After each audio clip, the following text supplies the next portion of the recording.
మీ మోకాల నొప్పులకు ఎటువంటి సర్జరీ లేకుండా ఎపియాన్ పెయిన్ క్లినిక్ అందిస్తున్న అత్యాధునిక చికిత్స. క్లాస్ రూమ్ లోనే టీచర్ హత్య. అన్ని గాయాలున్నాయి మేడం. స్కెచ్ వేసి హత్య చేసిన విద్యార్థులు. ఎవరైనా టీచర్స్ వెనక పక్క నుంచి ప్రోద్బలం లేకుండా వాళ్ళు కొట్టింటారా? గుంపుగా కొట్టి చంపేశారు. నా జీవితాన్ని పిల్లల వీళ్ళు హంతకుల.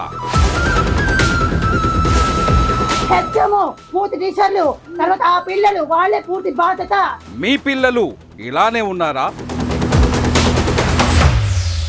రాయచోట్లోని ఒక గవర్నమెంట్ స్కూల్లో ఒక దారుణమైనటువంటి ఇన్సిడెంట్ చోటు చేసుకుంది. స్కూల్లో చదివే పిల్లలు అక్కడే ఉన్నటువంటి ఉపాధ్యాయుడిని చెస్ట్ మీద పిడిగుద్దులతో కొట్టడం, ఆ తర్వాత ఆయన చనిపోవటం, ఇదంతా చూసాం. అసలు పిల్లల్లో ఇలాంటి విపరీత ధోరణులకు కారణం ఏంటి? ఎక్కడ ఏమి లోపం వల్ల పిల్లలు ఇంత వైలెంట్గా తయారవుతున్నారు? ఇవన్నీ కూడా మనతో మాట్లాడేందుకు ప్రస్తుతం మనతో పాటు ఉన్నారు స్కూల్ టీచర్, ఆయన కూడా గవర్నమెంట్ స్కూల్ టీచర్ వెంకటప్ప గారు. ఒకసారి మాట్లాడదాం. నమస్తే అండి. నమస్తే. ఎందుకు మీరు రోజు పిల్లలతోటే ఉంటారు, కంటిన్యూస్గా 100 మంది పిల్లలు మీరు చూస్తూ ఉంటారు. ఈ జరిగినటువంటి రాయచోటి ఇన్సిడెంట్ ఏదైతే ఉందో అది దారుణమైనటువంటి బాధాకరమైనటువంటి సంఘటన. పిల్లల్లో అంత దారుణంగా టీచర్ని కొట్టడం ఏంటి? అసలు ఏ పరిస్థితులు ఇలాంటి సంఘటనలకి దారి తీస్తున్నాయని మీకు అనిపిస్తోంది? ఈరోజు మనం ఈ వాతావరణం చూస్తున్న పరిస్థితుల్లో దాని వెనక ఒక నేపథ్యం కూడా మనం అర్థం చేసుకోవాలి. టెక్నాలజీ అని చెప్పేసి పరిగెడుతున్న ఈ సమాజంలో చదువుల్లో కూడా నైతిక విలువలు అనేది లోపించాయి.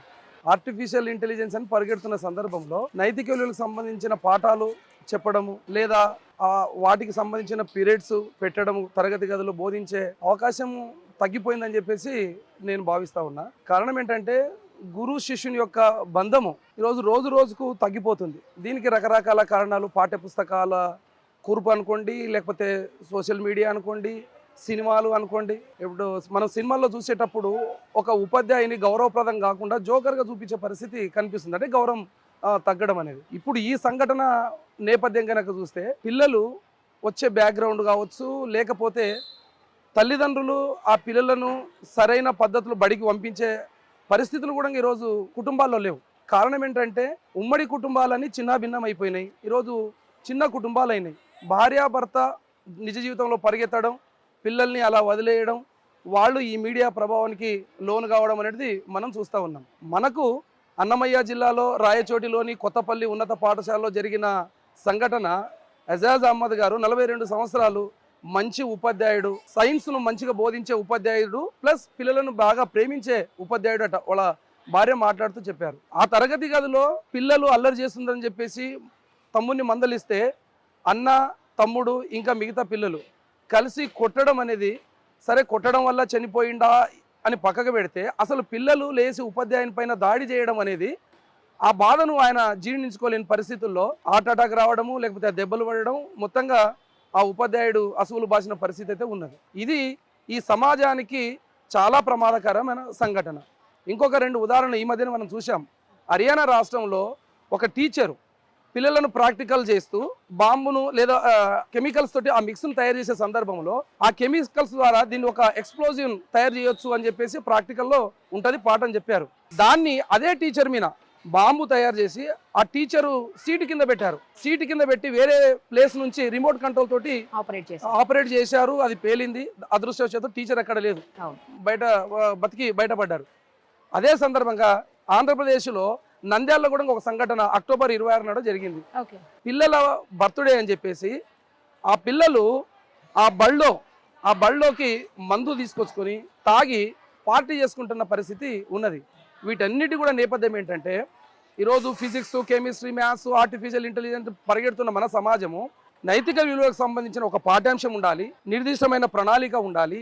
మనం చిన్నగా ఉన్నప్పుడు మన అమ్మమ్మనో నాయనమ్మనో మనల్ని పక్కల పడుకోబెట్టుకొని కథలు చెప్పేవాళ్ళు. నైతిక విలువలు, రాజుల కథలు కావచ్చు, మహాభారతము, రామాయణము, ఖురాన్, బైబిల్, అందులో ఉన్న ముఖ్యమైన అంశాలు నైతిక విలువలు చెప్పే పరిస్థితి ఈరోజు లేదు.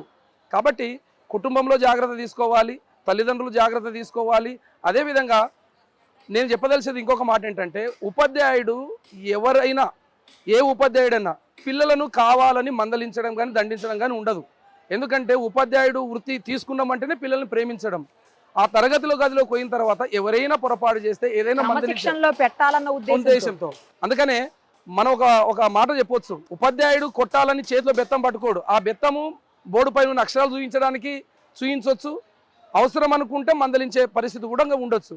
అంటే ఈరోజు ఉపాధ్యాయుని చేతిలో ఆ అక్షరాలను చూపించే బెత్తాన్ని ఎప్పుడైతే తీసేసినారో ఈరోజు అదే లాటి పోలీసుల చేతులకు పోయి ఆ పిల్లలు తప్పు చేసిన పరిస్థితి ఈరోజు కనిపిస్తూ ఉంది. అందుకనే దిశ సంఘటన చూసాం, చిన్న పిల్లలు వాళ్ళకి చదువు అందకపోయి ఉండొచ్చు. అంటే ఆ పిల్లలకు సరైన మార్గం కనుక చూయించకపోతే అటువంటి దిశ సంఘటన లాంటి సంఘటనలు కూడా ఎన్నో జరిగేదానికి ఆస్కారం ఉంటుంది.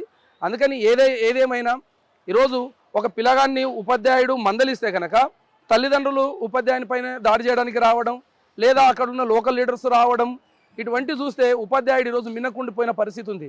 విద్యా హక్కు చట్టం ప్రకారం కావచ్చు, లేకపోతే ఎన్ఈపి 2020 కావచ్చు, ఏదైనా ఉపాధ్యాయుని ఒక లిమిటెడ్ ఏరియాలోకి తీసుకొచ్చి పిల్లలకు ప్రేమతోటి పాఠాలు చెప్పాలని మమ్మల్ని ఆదేశించిన తర్వాత ఆ ప్రేమతోటి పిల్లల దగ్గరికి పోయే వరకల్లా ఉపాధ్యాయుడు లీనియన్స్ తీసుకొని ఉపాధ్యాయుల మీద దాడి చేసి ఈరోజు చంపడం అనేది, అంటే నా ఉద్దేశం ఏంటి, పిల్లలందరూ కూడా అలా ఉన్నారని గాను ఎక్కడో ఒక దగ్గర సంఘటన జరగడం అనేది మిగతా పిల్లలంతా అబ్జర్వ్ చేస్తే టీచర్ని దాడి చేయొచ్చు, టీచర్ని తిట్టొచ్చు, టీచర్ని కొట్టొచ్చు అని ఒక సమాచారం మెసేజ్ వెళ్ళేదానికి ఆస్కారం ఉంటుంది. కాబట్టి నైతిక విలువలు పెంపొందించే పని అది తల్లిదండ్రులు చేయాలి, ఉపాధ్యాయులుగా పాఠశాలలో మేము చేయాలి, సమాజం చేయాలి.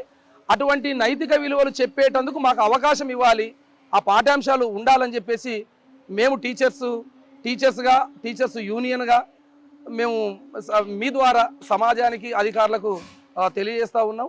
మేము TSUTF రంగారెడ్డి జనరల్ సెక్రటరీగా నేను పోయే ప్రతి మీటింగ్లో కూడా ఆ నైతిక విలువలు ఎలా పెంపొందించాలనే అంశంపైన ఉపాధ్యాయులతో మేము చర్చ కూడా పెడతా ఉంటాం. కాబట్టి ఇటువంటి దురదృష్టకరమైన సంఘటన ఈ సమాజం మొత్తం అందరూ ఖండించాలి. ఎందుకంటే ఉపాధ్యాయుని మీద దాడి అంటే మాతృదేవోభవ, పితృదేవోభవ, ఆచార్య దేవోభవ, తర్వాత స్థానము గురువుదే. కాబట్టి గురువు పాఠశాలను విద్యారంగాన్ని కాపాడుకోవాల్సిన అవసరం ఉంది. కొద్దిగా ఉపాధ్యాయునికి తరగతి గదిలో స్వేచ్ఛ ఇచ్చి పిల్లలకు సభ్య సమాజంలో గౌరవప్రదంగా తిరిగేటందుకు చేసే విధంగా ఉపాధ్యాయునికి అవకాశం కల్పించాలి. ఇటువంటి సంఘటనలు ఎక్కడ జరిగినా కూడా దాన్ని విచారణ చేసి కఠినంగా శిక్షించాలి. ఉపాధ్యాయులను, విద్యారంగాన్ని, సమాజాన్ని కాపాడాలని చెప్పేసి నేను చెప్పదలుచుకున్నాను. చాలా బాగా చెప్పారు sir. Thank you so much. Suman టీవీలో మీ పర్సనల్ అండ్ బిజినెస్ ప్రమోషన్స్ కోసం కింది నెంబర్కి కాంటాక్ట్ చేయండి.